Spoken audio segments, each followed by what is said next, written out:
What's up, everybody? Welcome back to another HR Heretics segment. Today, Kelli and I are joined by a special guest and friend of the pod, Colleen McCreary. It looks like Kelli and Colleen are together in some undisclosed location. Would you guys like to opine and give us some insight into where you are? We can't disclose. No. Colleen will let you know. I will tell you, we had no idea we were going to be here together until about a week ago. And I was like, oh my gosh, this is incredible. And I haven't been here in years and years. So tell the audience where we're at. Where are you? We are in Beverly Hills. Woohoo! For those of us old enough to remember or watch, Hulu or Netflix, the home of 90210. We are at the Elevate conference, which is a conference for chief people officers. And it's pretty awesome. It's great. We're sharing some stories, about 100 people. And I sent Colleen a gift of Beverly Hills 90210 last week. So let's kick off. Yeah. All right. I love that. And just a quick note is that was my mom's favorite show. So, all right. So let's jump into this. So Colleen sent Kelli and I a text like a day or two ago and was like, oh my God, have you guys seen this Mr. Beast document? And so just some context for the audience. So there was a document leaked from Mr. Beast Productions. Mr. Beast is maybe the biggest YouTuber in the world. And the document is titled How to Succeed in Mr. Beast Production. So let me just describe what it is. It's 36 pages of what I would describe as expectations of employees. He requires every single person to read it. It mentions many of his top employees and their behaviors. And he gives this to people when they join the company. And everyone has to just go through this process and read this long document. So I'm going to read a couple lines from this. One is around A players. And this is a direct quote. You're either an A player, B player, or C player. There's only room in this company for A players. B players are new people that need to be trained into A players. And C players are just average employees. C players are poisonous and should be transitioned to a different company immediately. And immediately is in all caps.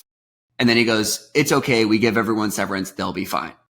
There's another section called Own Your Mistakes, where he says, I hate excuses and I despise with my entire soul when people just try to save face instead of learn from how they messed up. Mistakes are okay. Genuinely, they are, and I expect you to make a lot. It's perfectly fine. Every veteran here has cost me $1 million at one point or another, and you can go ask them yourself if I ever held it over their heads. The reason I'm okay with fuck-ups is because I know that's how you learn. I see it as me investing in you and your brain. He goes on to talk about many other topics, including ruthlessly prioritizing, not taking no for an answer. So pushing through no specifically like in sales process or getting people to do things as videos, working on multiple videos simultaneously, being honest. So we expect employees to be honest instead of being nice. And then every employee should be prepared to pull all-nighters pretty frequently. So the critics of this document are saying he's pushing people too hard. He's playing favorites by naming his favorite employees in the document, and that overall he comes off as an asshole. So Colleen McCreary, let's start with you. What is your take on this document? I actually loved this document. I thought it was great. I mean, first of all, if we want to go softer, Brené Brown, who I do adore, who's the opposite of this in many ways, she has a famous statement that says, clear is kind.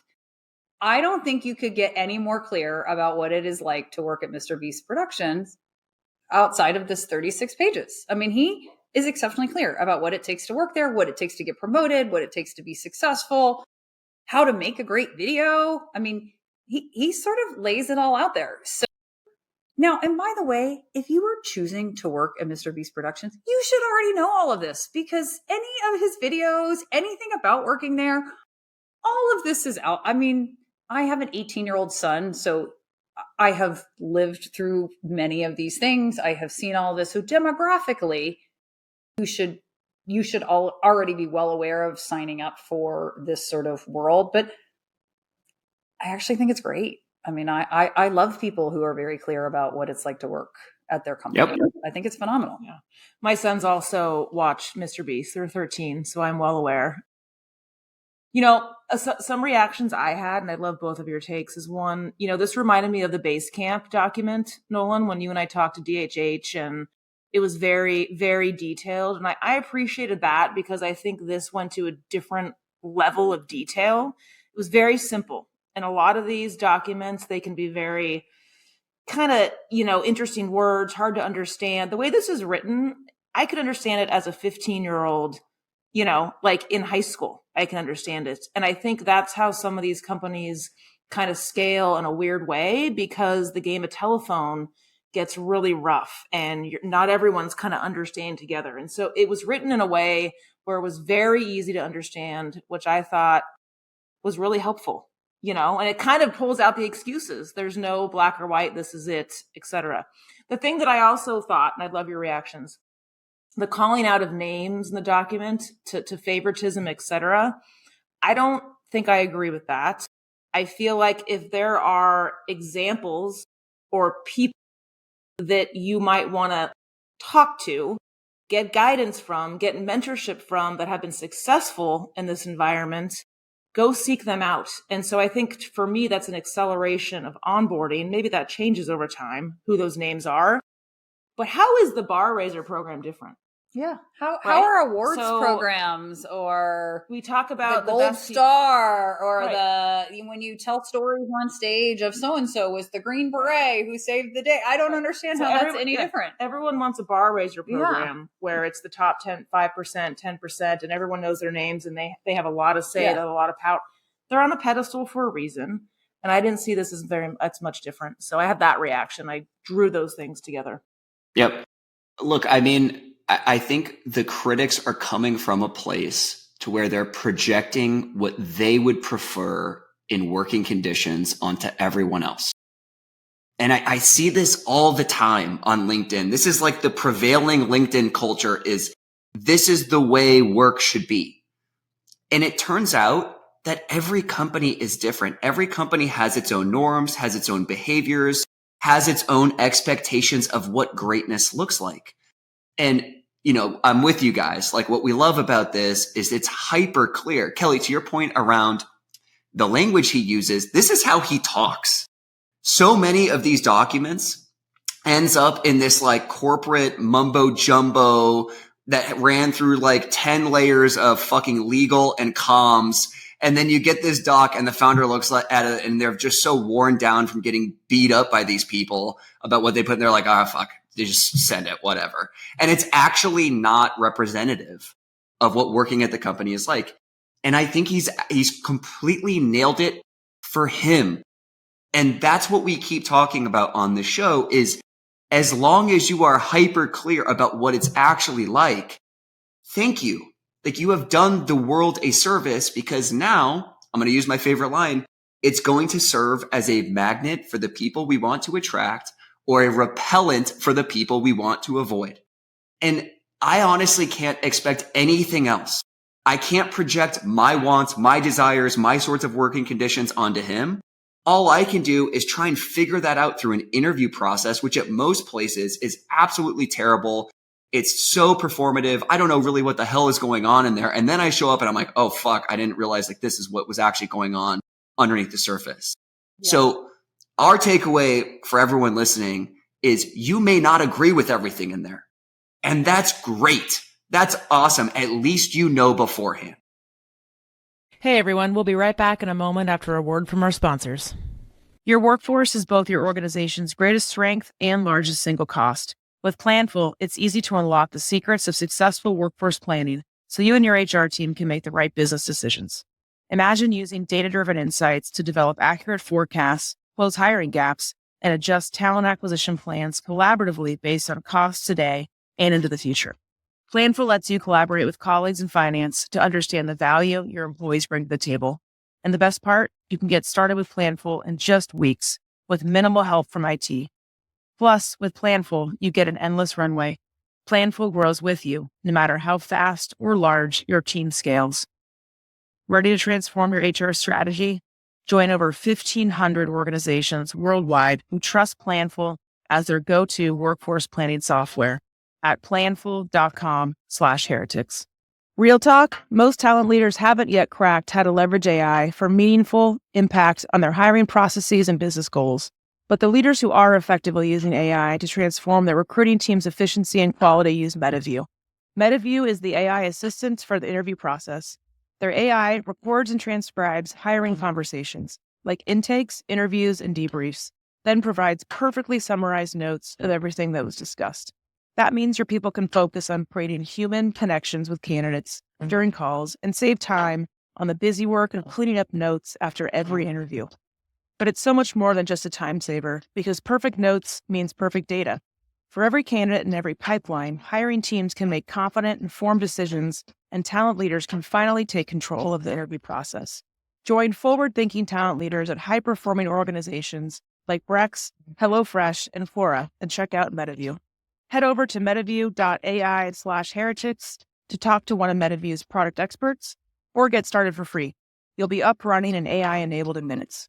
Well, and my hunch on this is that he hired a bunch of people and then someone really burned him. And my suspicion, it was somebody from like Netflix or YouTube or some traditional production company, because there's this whole paragraph of like, I really don't give a fuck what happened at whatever X company.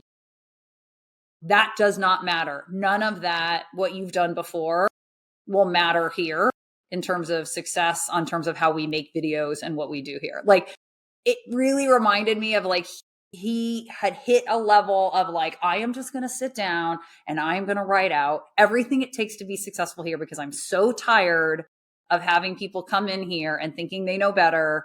And it's just going to be easier if I just, am this clear with you, and I'm going to sit down and write it all out, which is frankly not that different than like Claire Hughes Johnson and her book about leading teams, where she talks about, she has a guide to working with Claire, where that she gives out to everybody. Like, I'm sure hers is written in beautifully, I mean, she's such a wonderful human, but I'm sure it's like well articulated and beautifully written, and probably, the grammar is much better, and it's, well formatted, and it's probably, if you're my direct report versus if you are my manager versus if you are 2 layers down or whatever. But like, this was probably very much like some Friday night where he was just like, I'm done.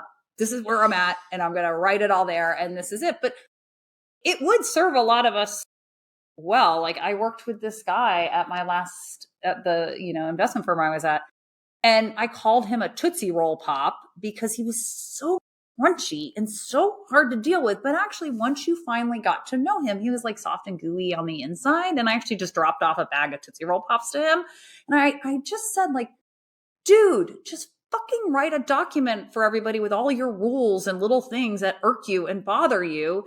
And then we'd all know better. And then then you'd be happier and we'd be happier. And then no one has this like, ew, I don't want to work with him anymore. Like, it actually does everybody a service if you write this shit down. Why is this so bad? I don't understand why people are having such a huge reaction. I will say the other thing I did have a reaction to was, if I was an HR person at Mr. Beast Productions, which I would never do, but if I were, he makes a bunch of promises in there that I have learned from past experiences that you should probably never do about making money and how much money you could make, and you could be so successful and blah, blah, blah, blah, blah. I might coach somebody to not make those kinds of promises, but in theory, he's probably right. He does probably he aspires to do these things for people. So good on him. Kick ass. I want to give it all away. I want to make you all awesome. To your point about being burned and then writing this one night in response, Nolan, before we started recording, I that was my biggest question for this segment was, why did this happen now? Because Mr. Beast is not new. No, right? He's running 4 companies right now. He thinks he's going to be running 8 soon. Right. Blah, blah, blah, blah, blah. Yes. So how did this come about, and why don't all companies do this? Yeah. Right. And my assumption was that something happened. We talked about this the other day with policies, right? They're usually reactive to something. So what was the impetus on this, and why don't more companies do it? It's a very hard exercise. I mean, 36 pages to dissect what you're about. It's not something you'd probably enjoy doing. Maybe you would, but that was my biggest question, was what inspired this, and should we all be doing it? So Yeah. So just to Colleen's point around, he probably got burned and then like, in the heat of the night, just like opened his laptop and started typing. I've done that. You know who else has done that? Abraham Lincoln did that. He wrote letters. Jerry Abraham Remember when Jerry Maguire did it? Yeah. Yeah. Lincoln didn't send his usually. But look, I mean, I always say this. I had a manager at Google who was absolutely terrible. And then I've had a string of just incredible managers. And I learned more from that terrible manager than I learned from the good ones. Because it's just, this is what I don't want. And clarity on sometimes on what you don't want is actually better than what you do want.